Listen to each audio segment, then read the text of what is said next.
Ako nga pala si Edgar Asipardo. So, isa po ako sa speaker ng Prime Global Inertia Marketing. Ano pangalan ko yan? Prime Global Inertia Marketing. Ito po yung product niya sa ngayon. So, ito po yung tinatawag nating Energy Saver, Appliances Protector, Voltage Regulator, and then Wattage Reducer. Kung ano po yung trabaho niya, yun lang binibigay niya, kahit 24/7 siya nakakabit, hindi siya umiinit. Saan po gawa? Gawa po siya ng Pinoy. Pinoy po yung inventor nito, pero yung Pilipino po na yun, almost 20 years sa Japan nagtrabaho. Yung technology sa Japan, pagbalik niya sa Pilipinas, ginawa niya po dito. 15 years ago, ginagawa niya lahat ng mga industrial, malalaki yung ginagawa niya. Mga pabrika lang yung mga sinusuplayan niya. Ngayon, 3 months ago, ginawa niya itong para sa residential. Ibig sabihin, mula residential hanggang commercial, industrial, meron po tayo. Okay, so dito, ano po yung kagandahan niya? Sabi ko nga kanina, pinapababa niya yung wattage. So for example, katulad po nito, mayroon po tayong demo dito. Ito po yung tinatawag natin voltage. Ito rin po yung wattage. Okay? Mapapansin nyo po yung voltage, umaabot po ng 233.5 or 0.6. Kailangan ng inverter talaga. Apa. So, ang nangyayari po dyan, sa ayaw at sa gusto mo, once na pumasok yan sa metro natin, binabayaran natin. Kahit hindi na natin kailangan. Tama po ba? So, dito po, pag mayroon po tayo nito, nire-regulate niya. So, halimbawa po, ang kailangan lang po natin is 220, right?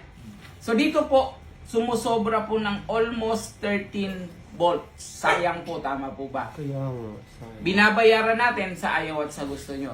Pero pag may regulator po tayo or eto pong gamit natin, nire-regulate niya kung ano lang yung needs ng mga appliances natin sa loob ng bahay, yun lang yung binibigay niya. So dito po, ito po yung green, ito po yung wattage. Ito po yung kinukompute ni Meralco, kilowatts per hour. Okay? Gamitin po natin sa ilaw. Okay. Ayan, gumana na. 30 watts. Tama po ba? Ngayon, yan po pag kinumpute ni Meralco, yan po yung babayaran natin. Nilagyan po natin ng plug for demo purposes. Pero ikakabit po siya sa main breaker. Dito po, lagyan po natin yan. From 30 watts, ilan na lang po? 7 na lang. 7 watts na lang. 7 watts na lang. Malaki po ba nabawas? Ang laki nga. Malaki po ba yung mabawas sa bill natin? Malaki. Okay, ganun lang po kabilis, ganun kadali i-demo yung product natin. Ang kagandahan po nito, kahit 24/7 siya nakakabit, hindi siya umiinit. Kasi nakadesign po siya, kung ano lang po yung trabaho na, yun lang po yung binibigay niya. Ang tanong po nung iba, baka pag ginamit yan, hihina yung kuryente. Tama? So dito po ipapakita ko po sa inyo, katulad sa bumbilya, yan po wala po yung gadget, tinanggal ko po. Pag nilagay po natin yan, may pagbabago po ba? Wala. Wala.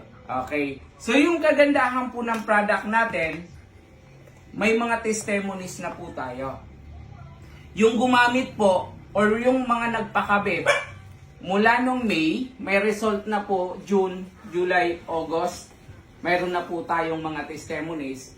Nasa sa demo po namin 50% lang or 20 to 50%, but nagugulat kami sa mga testimonies na pinapadala sa amin, almost 60% pa yung iba.